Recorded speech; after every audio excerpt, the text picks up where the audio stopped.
Hello and welcome back to the channel, and we find ourselves in the middle of Bastien Benez, Captain Benez's second term in the army.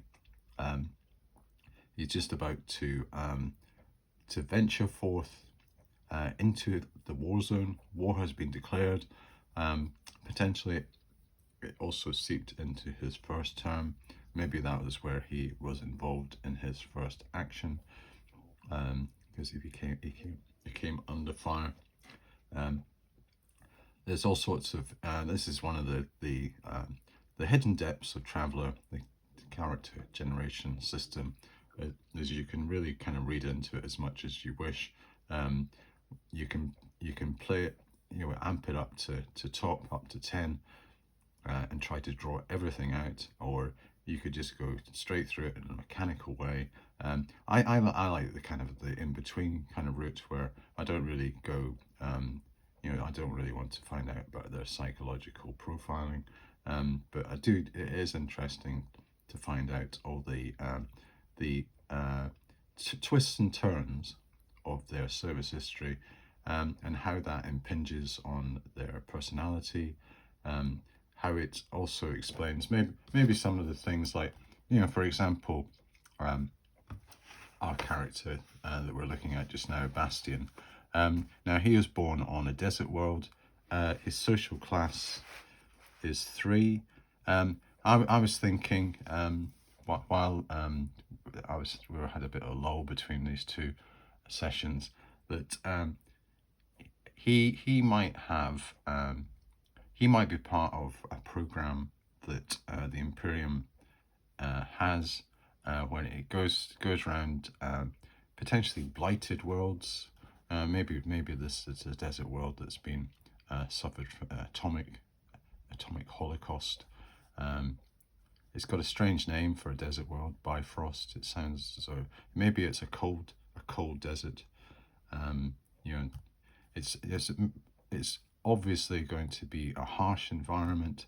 Um, he's very poor, and maybe the army corps, they operate what they call finders, which are like agents, a bit like football talent scouts.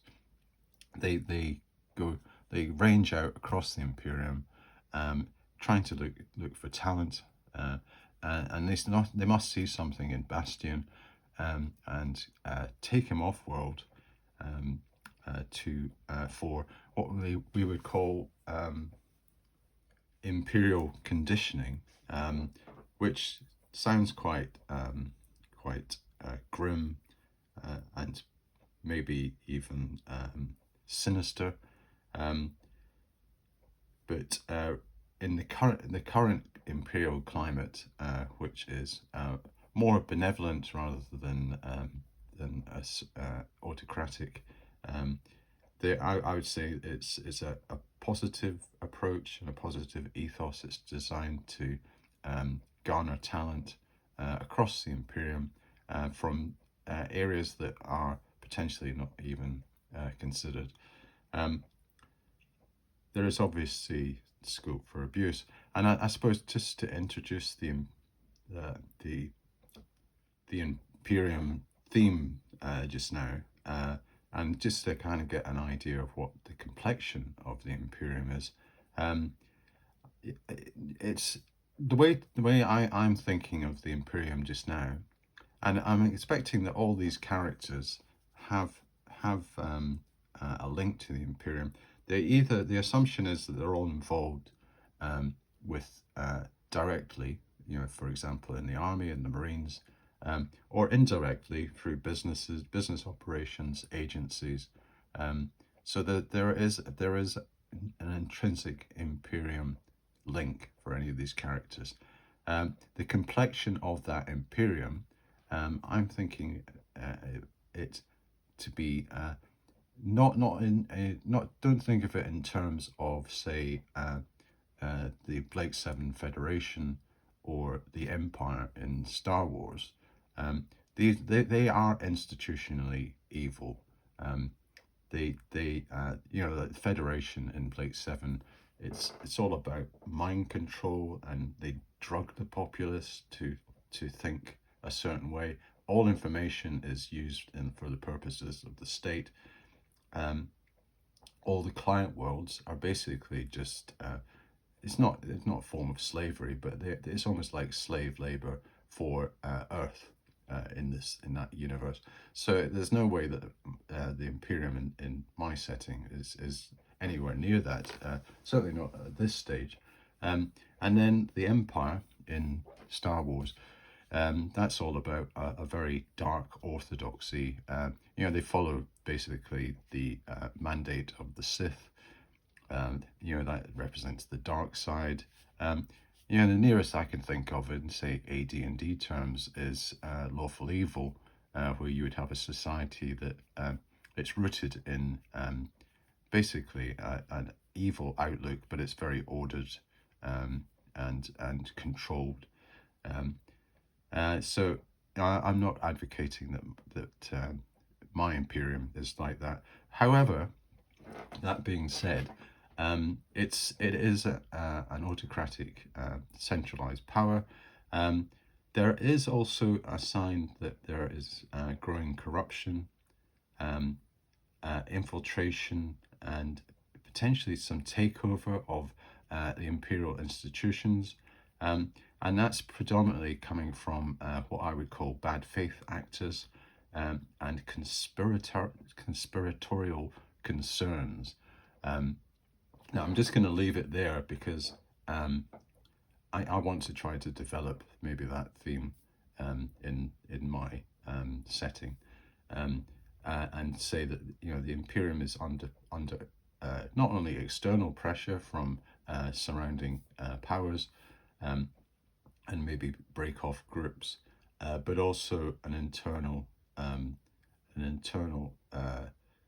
malaise that is starting to affect, and moving what was effectively, for a star empire, a relatively tolerant and free form of control, to a more centralized, orthodox, harsher culture and outlook. So in the course of that rambling, there was a bit of allusion to Bastian and the fact that he's come from a harsh environment. Also, with the army, I'm doing this retrofit activity that there are skills that the army pick up, which appeared in Mercenary and High Guard. And the only one that's applicable for the army is survival. And according to my guidelines, if you have served more than one term, you automatically accrue level 1. And if you do more than 2, you start having a 10 plus chance. I was going to say every term more of getting to level 2. So this is survival is probably one of the things that they would train their recruits in, to kind of field craft, living off the land. And when you think of it, Bastian, from this harsh environment, he's probably already got like a survival 0 in his skill set. He's and the fact that he's a very low class, he's probably come from a scavenger group that have to kind of live by their wits. So he's teed up nicely. And the fact that he's got this amazing education, that's because of his imperial conditioning. He's become part of this program to feed him, fast track him through the system. So maybe that's a bit more of his kind of background that's relevant to this. So let's get on with the exciting second term of Bastian, and see where it leads us. So we have re-enlisted. We pass the difficult re-enlistment stage. We go for survival, and we know we have an education of our education is now 12. Fantastic. It's a very good score. So we will automatically accrue the +2, so it's a 3+ for survival. So I get my dice, so 3+. We easily survive, and potentially we don't really have too much involvement in the conflict that's happening. Maybe Bastion's company is part of a reserve. It's not effectively deployed in the field. It could be doing garrisoning duty, backwater planets, maybe just in kind of civil defense. Nothing too serious. So he hasn't really seen any action at all. Now on the promotion, he'll go for promotion again against a DM of +1, so he needs a 5+ to get promoted. So let's see what he gets. 5+. No, he doesn't. He does not get promoted, even with that that bonus. He just fails. So there must be something going on that either there's some institutional bias, maybe it's something to do with his background, and there is a bit of internal prejudice against, why are you letting all these off-worlders, these he's not a pure imperial citizen. He hasn't earned his ticket. He's been kind of brought in with a special golden silver spoon type treatment. And anyway, he's kind of, there's this prejudicial thing starting to come in to the Imperium, where they view that people from certain planets are what, in their view, lower forms, kind of riffraff, people to be looked down upon.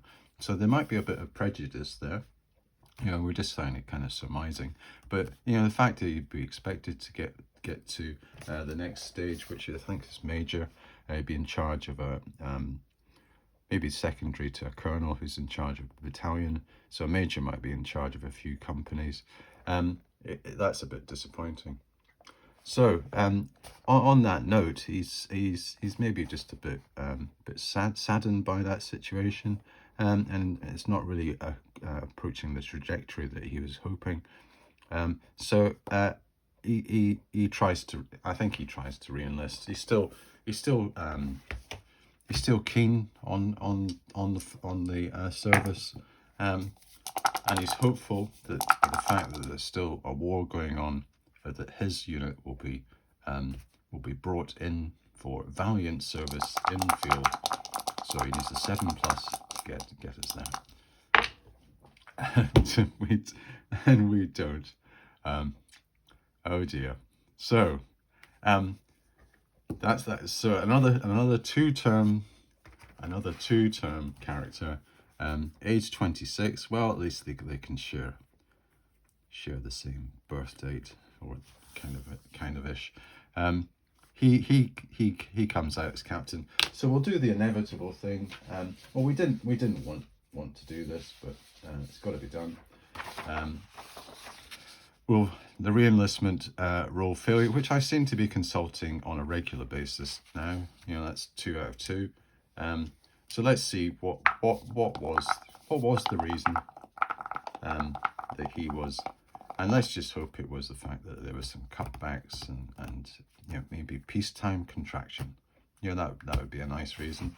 Let's see what happens. So we have a 1. So the only one is hard times, economic downturn, recession, and cutbacks. Very similar to what Saria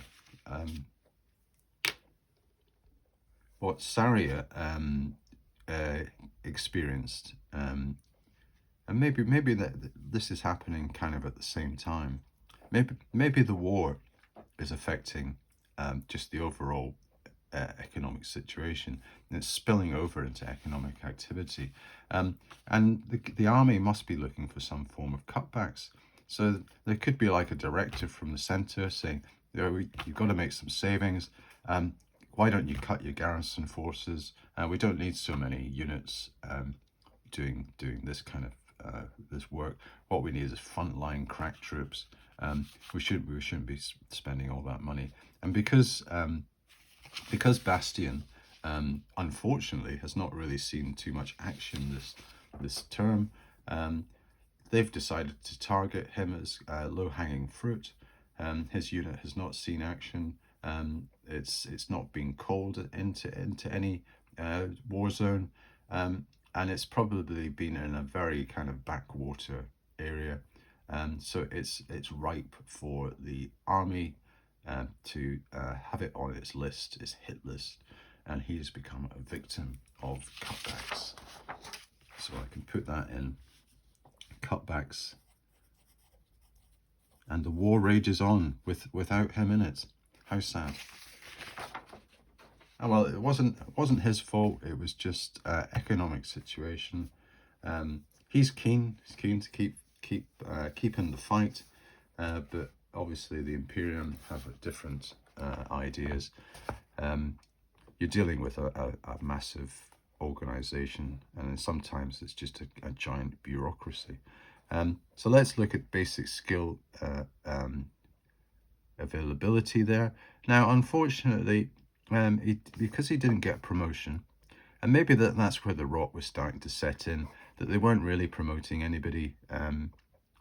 You know, he was viewed as being very much a kind of backwater area. You know, what have you done to demonstrate any need to get you up to major? So he doesn't get an extra skill there, and we only get one skill, and also there's no service skills because we've already had them.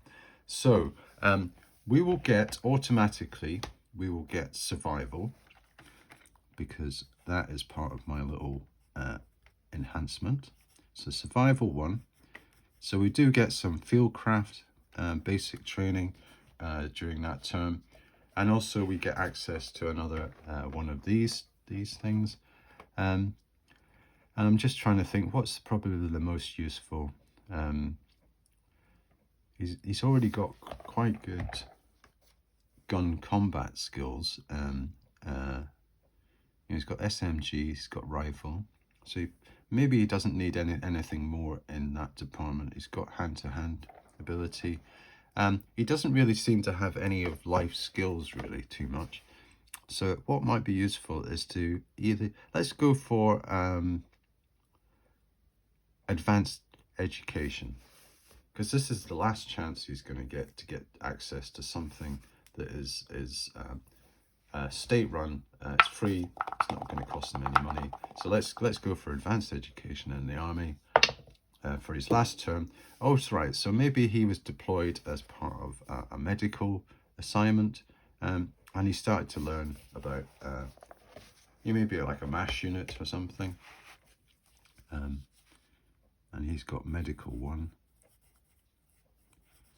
So medical is useful, you know, in reviving individuals and making sure, you know, if we do come into problems, we can stabilize people that are unconscious or severely wounded. We can apply first aid.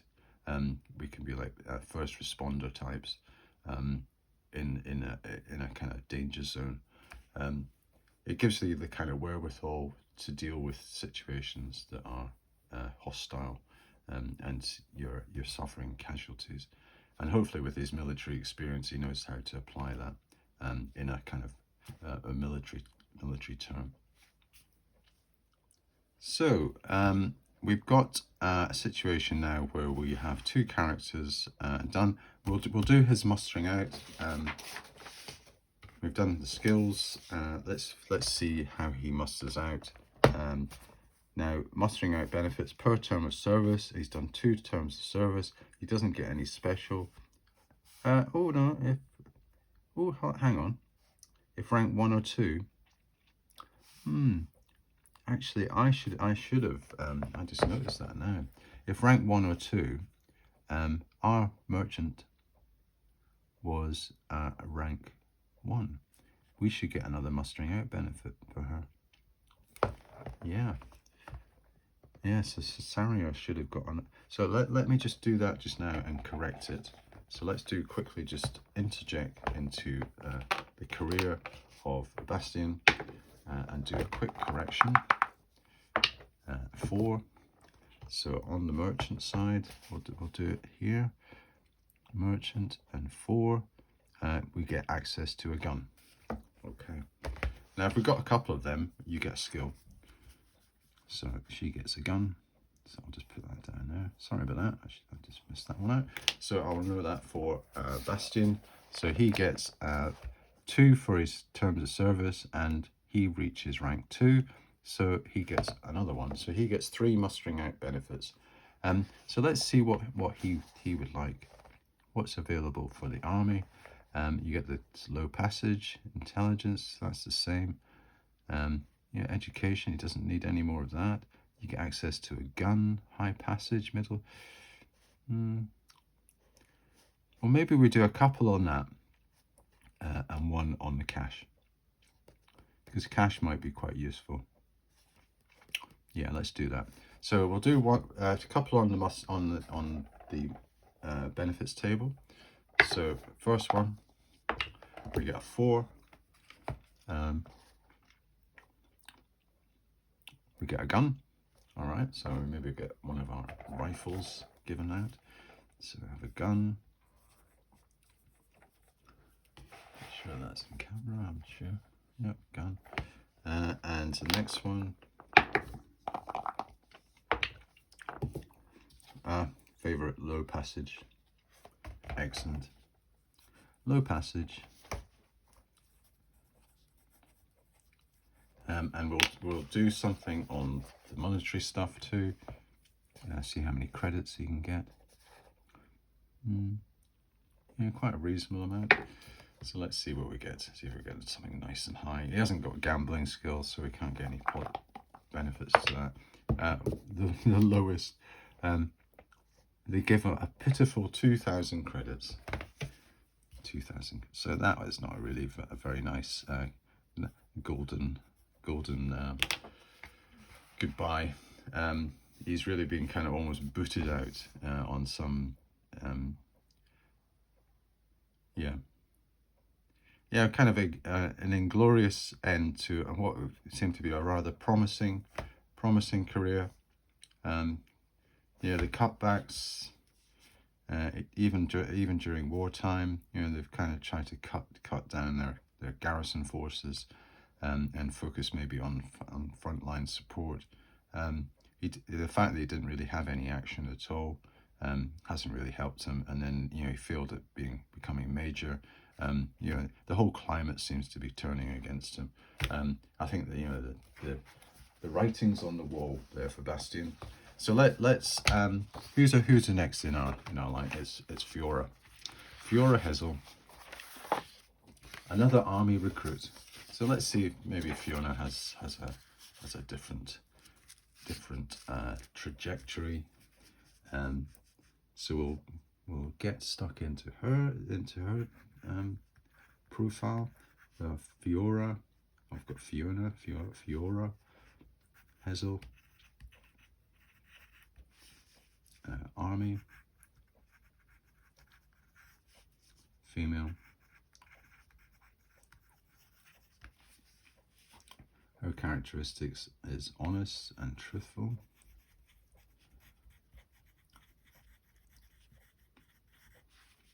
That's an 11. And she's got a level 2 in that. Okay, so let's have a look and see what her UPP is. Strength, strength, dexterity. You could keep on doing D&D stuff on this. You've got to get into the traveler mindset. It's not Advanced Dungeons and Dragons. We reckon that for the army, this is just a case of just a copy and paste. Endurance and education were the 2 that we got this bonus. So we'll start with strength, 2 dice, and see what Fiora gets. We get a 9, that's a good start. It's a good strength. 9 for that. Dexterity, 8, that's good. Yeah, so she's above average physically so far. And endurance should get a nice buff from the extra dice. So let's see what happens. Yes, it does. Yes, that's very good. That's a B. Great start for Fiora. She's cooking on gas, this one. Intelligence. Let's see if she matches the intellect with the physical. She gets, yes, she's doing a jolly good job here. A for, and then of course we get a nice bonus for education. She's going to be, maybe she's part of this finders thing. She came from Vespasian, a non-industrial planet. It doesn't really sound like maybe the material, yeah, who knows. Yes, she gets a B for that. These are an excellent set of characteristics.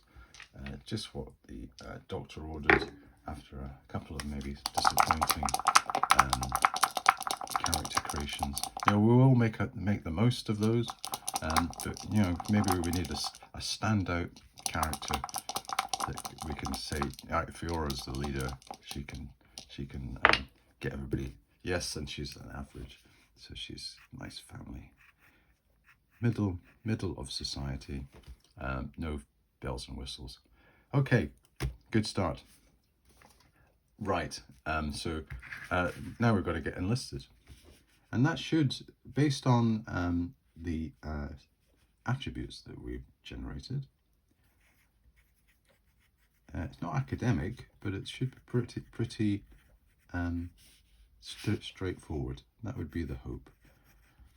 So we're looking at turn 1. Turn 1 for Fiora. So we will get our overall matrix, and we have a dexterity. Do we have a dexterity? Oh, yeah, we have a 6+, so we get the maximum modifiers because our endurance is 11. Brilliant. So we get +3 for enlistment. So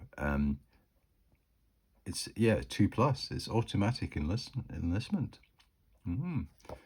So let's just roll the dice anyhow, and if we get a 2, that means that it's been quite a close thing. It should be auto enlist, because there's no such thing as an auto fail in Traveller. So no, we're getting fine.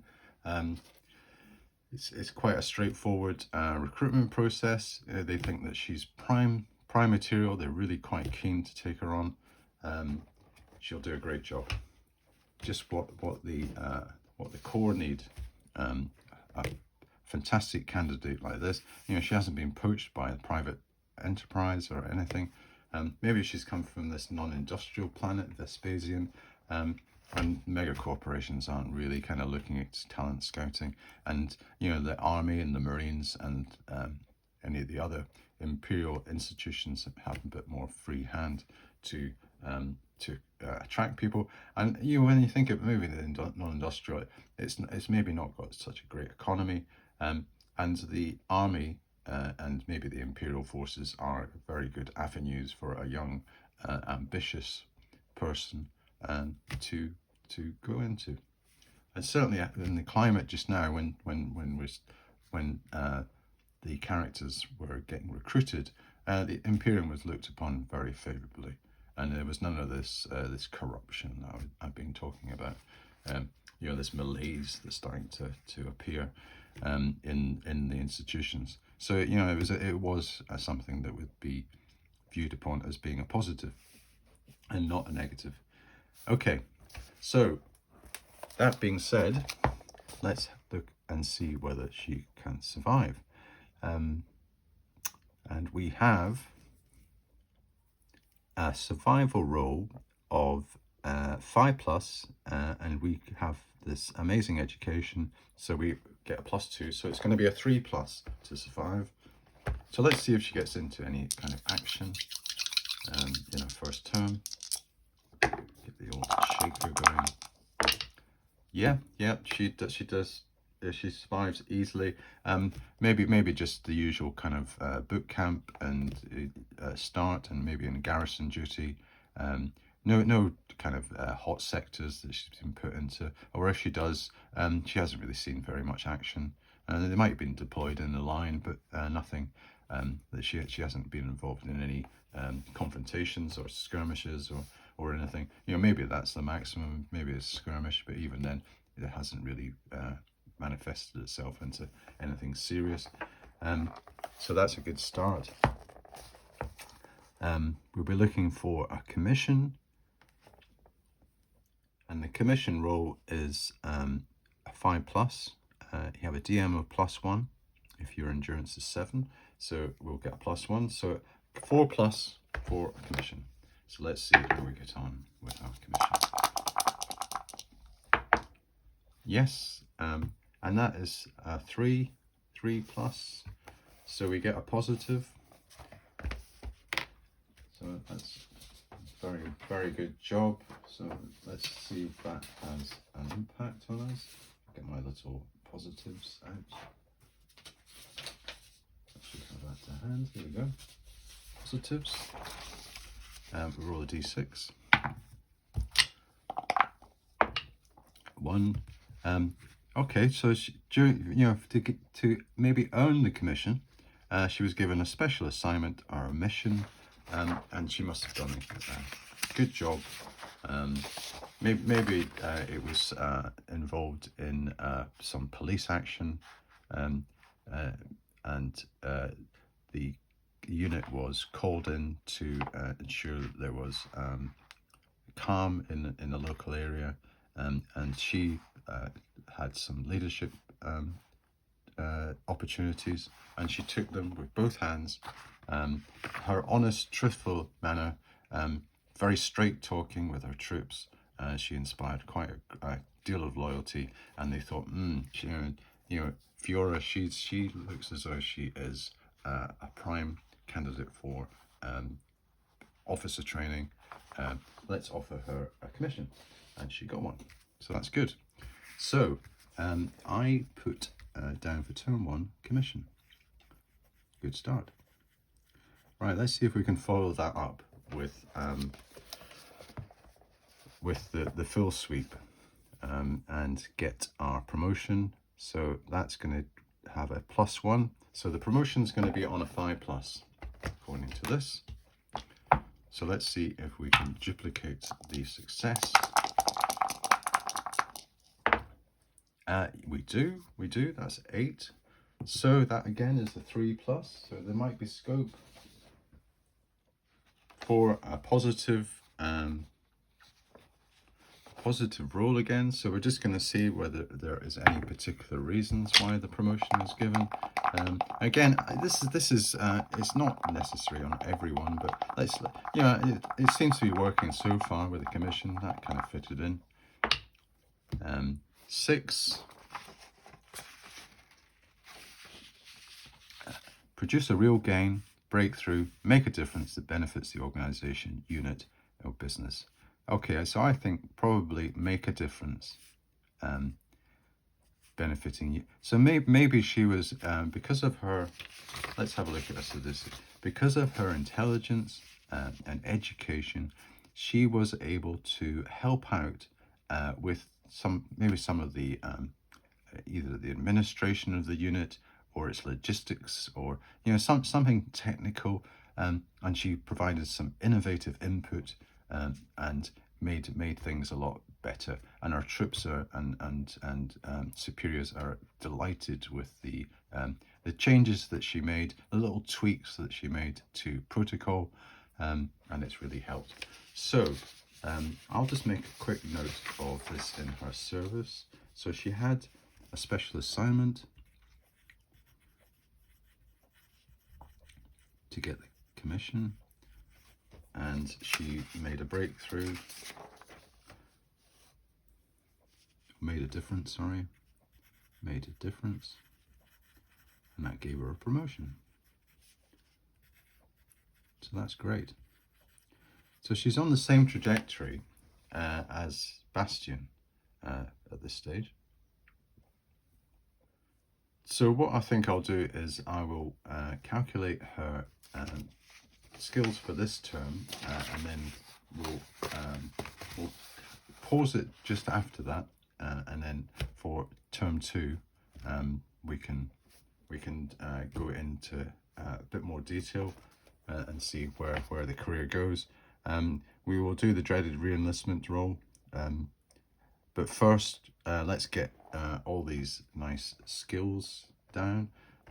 We have a capacity now of we've got the automatic rifle 1, which is a service skill.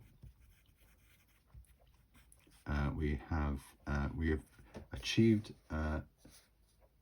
lieutenant here, and we've achieved captain here, so we will get SMG1 because we are a lieutenant, army lieutenant, SMG1, and we get according to this table here, initial term of service we get 2, upon receiving a commission 1, upon receiving a promotion 1. Excellent. So what I plan to do, I think I'll just do the same as what I did with Bastion. I'll do one off each table at this stage. So we'll do our personal development first. So let's see what we get. We get a 6. Brawling. So maybe she's been involved in a bit of fisticuffs. Maybe martial art training. You know, brawling sounds, you know, maybe she's in the boxing squad. That's kind of being encouraged. You know, she's quite strong, she's dexterous, you know, she's a good all-round physical candidate for that kind of activity, so maybe that's being encouraged. And maybe the army wants that kind of close combat physical side to be prioritized in the type of environment they're in, the type of conflict that they're involved in. Also, let's do the service skill, see what she picks up as part of our service. It's kind of like just a kind of bread and butter skill. Air raft, so she's involved maybe transporting, maybe she drives the or helps with driving. Maybe some of the heavy weapons they need to drive around, and she's there, or she has her own kind of maybe a little recon vehicle that she uses, and she's being tasked to go out and do a bit of observing. And then we have the advanced education table, so we'll do something on that. Let's see what we get. We get a 5. That is blade combat. So we choose our weapon. I think we'll just go down the sword route. Yeah. Now these are DMs that we get bonuses, and that's to do with your strength. Now actually maybe we want something, we won't get a bonus if we don't have a strength, but I think maybe we'll get a personal development and we'll get more strength. So let's go for sword 1. So that's blade combat, and then we do our advanced education table. Let's see what happens. 6. Admin. Okay. So maybe involved in the more bureaucratic back office type activity for the unit. Maybe there's a lot of paperwork to do as captain. And she's found her bit of a vocation dealing with all that. You know, she is highly educated, intelligent. They seem to be using her as you know, the fact that she's coming up with some very good ideas and novel ideas. Maybe it was something to do with the administration side, the logistics. You know, that made a difference. That was maybe just the reason. Okay, in fact I should put that down there, that's why she got the promotion. Yeah, this is all interrelated. So that's all the service skills done. It just remains for us now to do the dreaded re-enlistment role, high threshold, 7+. What are the chances? Is it going to be a one turn wonder? Let's find out. Ooh, just made it. So we can, just out of interest, see if it was, because that's what you would call a close shave. So just out of interest, we will find out the reason for the close shave. We have a 4. Ooh. Disciplinary action, behavioral issues, trust issues. Ooh. I'm going to have a think about that, I think. Well, we have been re-enlisted, but there does seem to be something unsettling that's happened. Let's leave it here, because I think I feel my throat starting to get a bit tired. Either we think about that, and at the start of the next session, we'll maybe have a bit of rationale, and just what's actually happened here. Okay, let's do that. We'll get cracking on with Fiora. Next, we know that she's in for another term 2. Just scraped in. Let's find out how she fares in the next episode. Okay, well, thanks for watching, and I'll see you next time.